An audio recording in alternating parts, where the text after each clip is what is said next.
Welcome to Audiobook Heaven.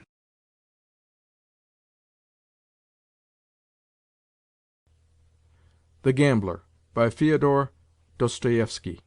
Translated by C.J. Hogarth. Chapter 4. Today has been a day of folly, stupidity, and ineptness. The time is now 11 o'clock in the evening, and I am sitting in my room and thinking. It all began this morning with my being forced to go and play roulette for Polina Alexandrovna. When she handed me over her store of 600 gulden, I exacted two conditions, namely, that I should not go to halves with her in her winnings, if any, that is to say, I should not take anything for myself, and that she should explain to me that same evening why it was so necessary for her to win, and how much was the sum which she needed. For I could not suppose that she was doing all this merely for the sake of money. Yet clearly she did need some money, and that as soon as possible, and for a special purpose.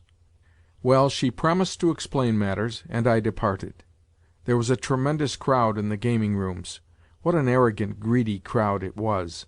I pressed forward towards the middle of the room until I had secured a seat at a croupier's elbow. Then I began to play in timid fashion, venturing only 20 or 30 gulden at a time. Meanwhile, I observed and took notes. It seemed to me that calculation was superfluous, and by no means possessed of the importance which certain other players attached to it, even though they sat with ruled papers in their hands, whereon they set down the coups, calculated the chances, reckoned, and lost exactly as we more simple mortals did, who played without any reckoning at all. However, I deduced from the scene one conclusion which seemed to me reliable, namely, that in the flow of fortuitous chances there is, if not a system, at all events a sort of order. This, of course, is a very strange thing. For instance, after a dozen middle figures there would always occur a dozen or so outer ones.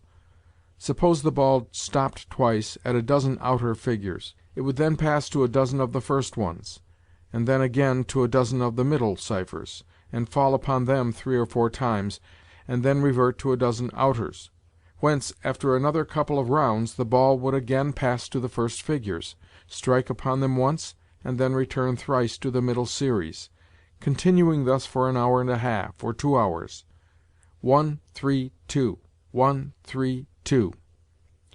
It was all very curious. Again, for the whole of a day or a morning the red would alternate with the black, but almost without any order, and from moment to moment, so that scarcely 2 consecutive rounds would end upon either the one or the other. Yet next day, or perhaps the next evening, the red alone would turn up, and attain a run of over 2 score, and continue so for quite a length of time, say for a whole day. Of these circumstances the majority were pointed out to me by Mr. Astley, who stood by the gaming table the whole morning, yet never once staked in person. For myself, I lost all that I had on me, and with great speed. To begin with, I staked 200 gulden on even, and won. Then I staked the same amount again, and won, and so on some 2 or 3 times. At one moment I must have had in my hands, gathered there within a space of 5 minutes, about 4,000 gulden. That, of course, was the proper moment for me to have departed.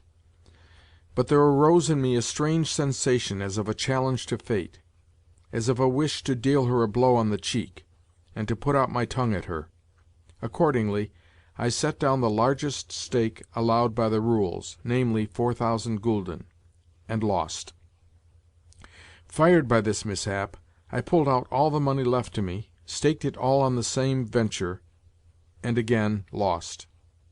Then I rose from the table, feeling as though I were stupefied. What had happened to me I did not know. But before luncheon I told Polina of my losses, until which time I walked about the park. At luncheon I was as excited as I had been at the meal 3 days ago. Mademoiselle Blanche and the Frenchman were lunching with us, and it appeared that the former had been to the Casino that morning, and had seen my exploits there. So now she showed me more attention when talking to me, while, for his part, the Frenchman approached me, and asked outright if it had been my own money that I had lost. He appeared to be suspicious as to something being on foot between Polina and myself, but I merely fired up and replied that the money had been all my own. At this the General seemed extremely surprised, and asked me whence I had procured it, whereupon I replied that, though I had begun only with 100 gülden, 6 or 7 rounds had increased my capital to 5,000 or 6,000 gülden, and that subsequently I had lost the whole in 2 rounds. All this, of course, was plausible enough. During my recital I glanced at Polina, but nothing was to be discerned on her face. However, she had allowed me to fire up without correcting me, and from that I concluded that it was my cue to fire up and to conceal the fact that I had been playing on her behalf. At all events, I thought to myself, she in her turn has promised to give me an explanation tonight, and to reveal to me something or another. Although the General appeared to be taking stock of me, he said nothing. Yet I could see uneasiness and annoyance in his face. Perhaps his straitened circumstances made it hard for him to have to hear of piles of gold passing through the hands of an irresponsible fool like myself within the space of a quarter of an hour. Now, I have an idea that last night he and the Frenchman had a sharp encounter with one another. At all events, they closeted themselves together, and then had a long and vehement discussion, after which the Frenchman departed in what appeared to be a passion, but returned early this morning to renew the combat. On hearing of my losses, however, he only remarked with a sharp and even a malicious air that a man ought to go more carefully. Next, for some reason or another, he added that, though a great many Russians go in for gambling, they are no good at the game. "I think that roulette was devised specially for Russians," I retorted. And when the Frenchman smiled contemptuously at my reply, I further remarked that I was sure I was right; also that, speaking of Russians in the capacity of gamblers, I had far more blame for them than praise. Of that he could be quite sure. "Upon what do you base your opinion?" he inquired. "Upon the fact that to the virtues and merits of the civilized Westerner there has become historically added, though this is not his chief point, a capacity for acquiring capital; whereas not only is the Russian incapable of acquiring capital, but also he exhausts it wantonly and of sheer folly. None the less, we Russians often need money; wherefore we are glad of, and greatly devoted to, a method of acquisition like roulette, whereby in a couple of hours one may grow rich without doing any work. This method, I repeat, has a great attraction for us, but since we play in wanton fashion, and without taking any trouble, we almost invariably lose." "To a certain extent that is true," assented the Frenchman with a self-satisfied air. "Oh, no, it is not true," put in the General sternly. "And you," he added to me, "you ought to be ashamed of yourself for traducing your own country." "I beg pardon," I said. "Yet it would be difficult to say which is the worst of the two, Russian ineptitude, or the German method of growing rich through honest toil." "What an extraordinary idea!" cried the General. "And what a Russian idea!" added the Frenchman. I smiled, for I was rather glad to have a quarrel with them. "I would rather live a wandering life in tents," I cried, "than bow the knee to a German idol." "To what idol?" exclaimed the General, now seriously angry. "To the German method of heaping up riches. I have not been here very long, but I can tell you that what I have seen and verified makes my Tartar blood boil. Good Lord! I wish for no virtues of that kind. Yesterday I went for a walk of about 10 versts, and everywhere I found that things were even as we read of them in good German picture books; that every house has its Vater, who is horribly beneficent and extraordinarily honourable. So honourable is he that it is dreadful to have anything to do with him, and I cannot bear people of that sort. Each such Vater has his family, and in the evenings they read improving books aloud. Over their roof-trees there murmur elms and chestnuts. The sun has sunk to his rest, a stork is roosting on the gable, and all is beautifully poetic and touching. Do not be angry, General. Let me tell you something that is even more touching than that. I can remember how, of an evening, my own father, now dead, used to sit under the lime trees in his little garden, and to read books aloud to myself and my mother. Yes, I know how things ought to be done. Yet every German family is bound to slavery and to submission to its Vater.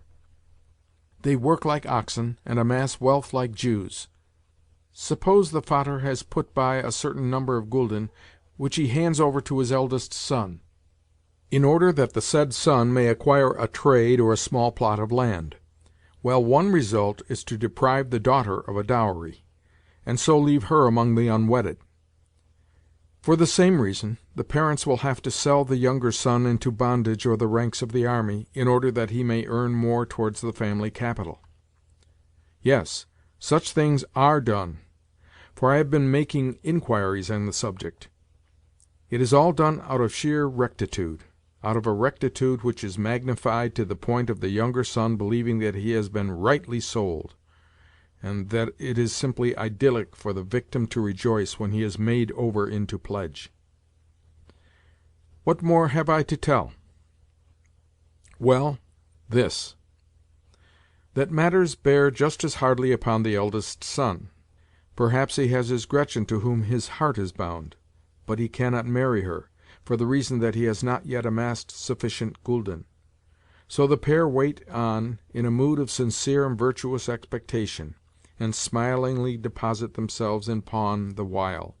Gretchen's cheeks grow sunken, and she begins to wither, until at last, after some 20 years, their substance has multiplied, and sufficient gulden have been honorably and virtuously accumulated. Then the Vater blesses his 40-year-old heir and the 35-year-old Gretchen with the sunken bosom and the scarlet nose, after which he bursts into tears, reads the pair a lesson on morality, and dies. In turn, the eldest son becomes a virtuous Vater, and the old story begins again. In 50 or 60 years' time the grandson of the original Vater will have amassed a considerable sum, and that sum he will hand over to his son, and the latter to his son, and so on for several generations, until at length there will issue a Baron Rothschild, or a Hoppe and Company, or the devil knows what. Is it not a beautiful spectacle, the spectacle of a century or two of inherited labor, patience, intellect, rectitude, character, perseverance, and calculation, with a stork sitting on the roof above it all? What is more, they think there can never be anything better than this; wherefore, from their point of view, they begin to judge the rest of the world, and to censure all who are at fault, that is to say, who are not exactly like themselves. Yes, there you have it in a nutshell. For my own part, I would rather grow fat after the Russian manner, or squander my whole substance at roulette. I have no wish to be Hoppe and Company at the end of 5 generations. I want the money for myself, for in no way do I look upon my personality as necessary to, or meet to be given over to, capital. I may be wrong, but there you have it. Those are my views. "How far you may be right in what you have said I do not know," remarked the General moodily, "but I do know that you are becoming an insufferable farcer whenever you are given the least chance." As usual, he left his sentence unfinished. Indeed, whenever he embarked upon anything that in the least exceeded the limits of daily small talk, he left unfinished what he was saying. The Frenchman had listened to me contemptuously, with a slight protruding of his eyes, but he could not have understood very much of my harangue. As for Polina, she had looked on with serene indifference. She seemed to have heard neither my voice nor any other during the progress of the meal. Chapter 4. Recording by Bill Borst.